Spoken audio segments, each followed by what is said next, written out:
Les incitations permettent aux enfants de faire des apprentissages sans erreur, car les enfants présentant un TSA ont souvent tendance à faire des associations qui peuvent perdurer dans le temps. L'incitation est une aide qui arrive juste avant le comportement souhaité, qui aide dans le fond, qui peut permettre à l'enfant de produire la bonne réponse.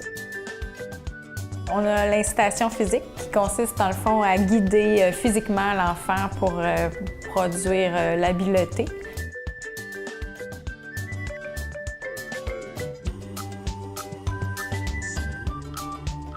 L'incitation visuelle, en fait, c'est lorsqu'on va utiliser des appuis visuels pour aider l'enfant à produire ce qui est attendu.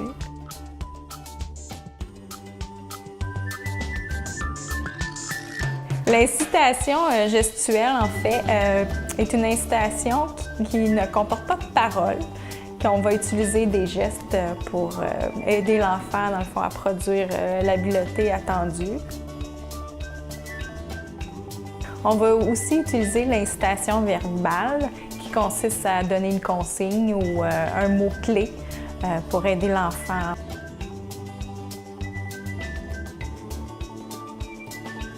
Il est important de porter une attention particulière aux incitations verbales que l'on donne. Souvent, on en donne même sans s'en rendre compte.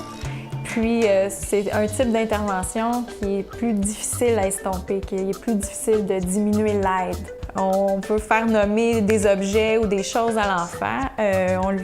On pointe le chien puis on lui dit « c'est quoi? » Puis là, on dit « chi ». Ça incite l'enfant à le dire, mais par la suite, l'enfant peut attendre d'avoir son indice pour produire le mot.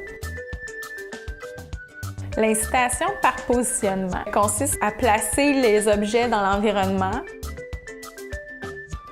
ou encore à se placer tout près de l'enfant afin de l'inciter à faire sa demande.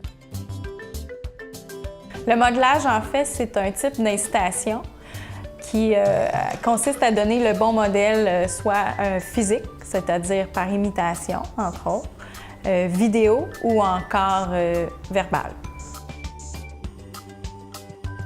On peut aussi utiliser la technique d'incitation du modelage pour aider les enfants à jouer à des jeux symboliques, comme par exemple, on peut se mettre à quatre pattes avec l'enfant et prendre l'auto et faire vroom vroom pour lui montrer.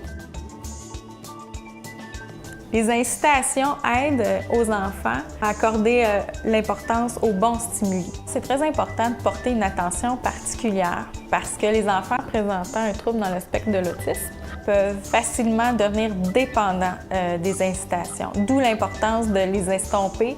Les estomper, c'est-à-dire diminuer l'intensité de l'aide apportée aux enfants.